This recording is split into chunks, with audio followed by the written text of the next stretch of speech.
So I have friends and family, deciding on college, coming out of high school, still in high school, and some have been out of high school for a while, but trying to decide where they want to go, what they want to do, and they're not sure.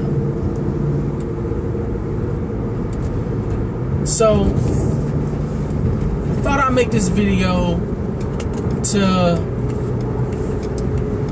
give you some advice. And me personally, I would recommend that you do something that provides you a skill so that you can be an asset to yourself. Okay? Because my fear is that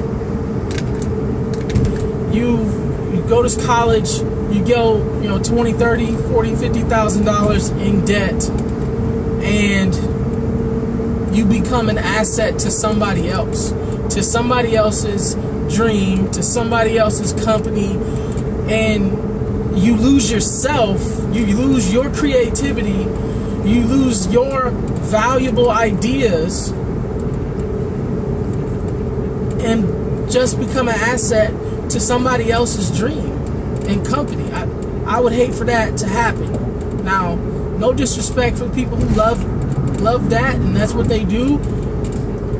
I respect that. If that's what if you're happy doing whatever it is that you do, I'm happy for you. Because as long as you're happy, that's really all that matters. Everything is opinionated until facts are proven. So if you're happy, you're happy. And I'm happy for you. But if you're still on the fence, if you're still trying to decide, I strongly recommend you go to school for something that you can attain, like a skill or, that degree that gives you something you can make your own. Something like business management. You can go and learn how to manage,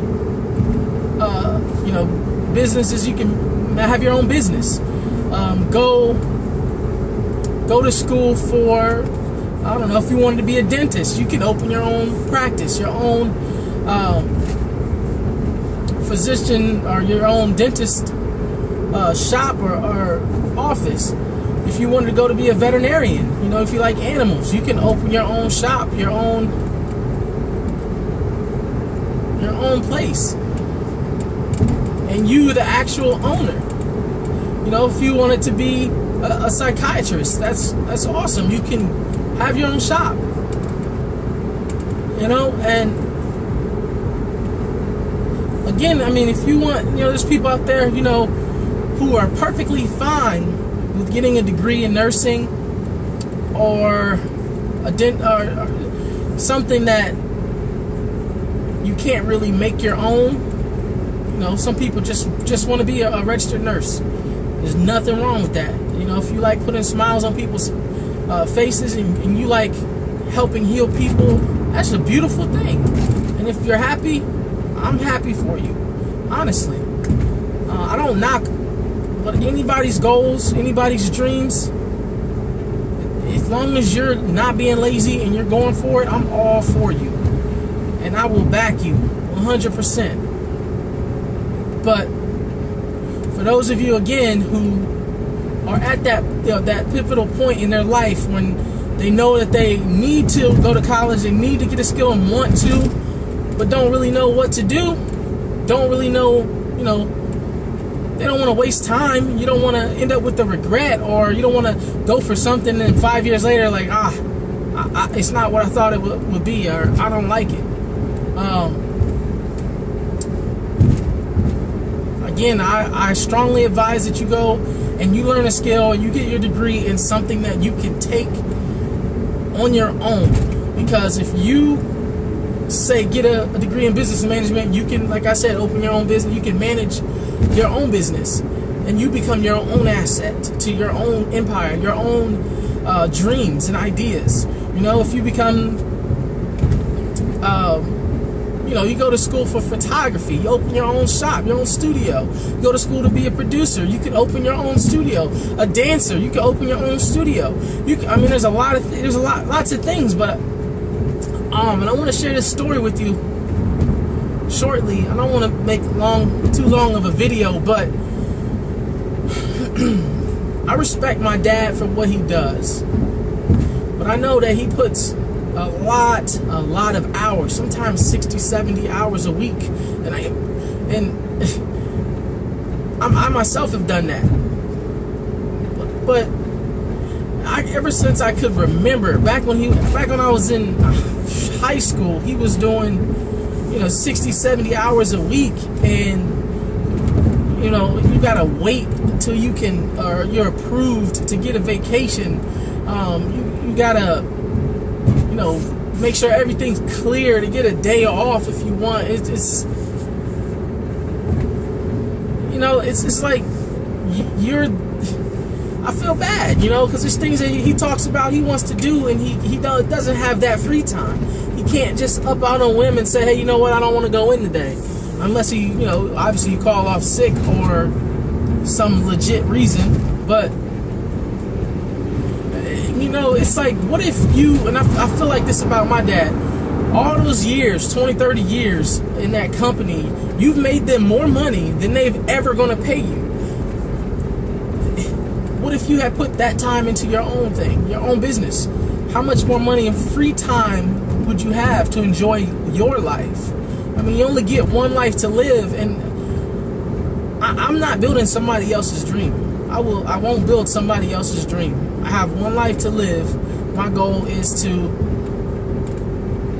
build assets, my own assets, or create them or buy them, so the assets can supply me money so that I can enjoy life. So I don't have to continually sell my time or work under somebody, for somebody, you know, just to enjoy life. Like, that's paycheck to paycheck. That's like the rat race. Yeah, you can save money and put up money and go on vacations, but at the end of the day, you don't want to be reliant on a job. And that's why my biggest advice to you who are, you know, don't know what to do, go get a skill, go get a degree in something that you can take and make your own. That way, you have more leverage to give your ideas, your dreams, legs to walk. You have ability to make more moves in life. Because if you go and you become, you know, get a degree in something and you work for a company, you're gonna always be, as long as you're with that company, they're always gonna tell you what you can make. You know, they're gonna put this label on you and tell you, oh, well, this is what we think you're qualified to make, so this is gonna be your salary. You know, and if you work really, really hard, make us lots of money, you know, we'll give you a raise, we'll promote you, you know. And again, you know, for the people who do that and are happy with what they do, I am not knocking you. I'm not trying to discredit your hard work. I'm not saying that you messed up. If you love what you do, that's fine. I have no problem saying that. No problem saying that I respect you for your hard work. I'm just saying that what I would do, and just giving advice to, you know, my friends, family, and loved ones that, you know, are in that crucial position to decide. Some have time, some don't have time. Some, it's like right around the corner. So again, I'm gonna end with that. If you go to college and you're not sure what you want to do, before you spend $20,000, $30,000, $40,000, go in debt, or maybe get a free ride, hey, that's even better. But before you make, you know, that move, think about that, because you don't want to become somebody else's asset and work all your life waiting on retirement money, which, that's the way this world's going. What is it going to be enough? Because I mean, the rate of how long the actual statistics of how long your retirement fund lasts after you retire, I mean, it's not even 10 years. It's actually sad to know. If you do the research and look the statistics for how long people's retirement funds last in retirement, surprisingly, it's not that long. I think it's like under 10 years. It might be 7 or 5 or something. It's ridiculous. You know, and people work hard, but I'll be damned if I bust my ass for 50 years and somebody will put a label on me and tell me, hey, this is as much as you can make. You can go from job to job and make more, but they're always going to be, until you own your own, somebody will always tell you what you're qualified to make. And I'm not okay with that. I want to wake up when I want to wake up. I want to do what I want to do when I want to do it. So that requires me to have my own business, which is what I work on every day, growing my business. And that's my advice to you. Go to college, get a skill that you can take with you to make sure your dreams and your ideas and your creativity can have legs to move, can have that knowledge to grow. And so you can branch out and do the things that you want and don't lose yourself and become somebody else's asset. So there you have it.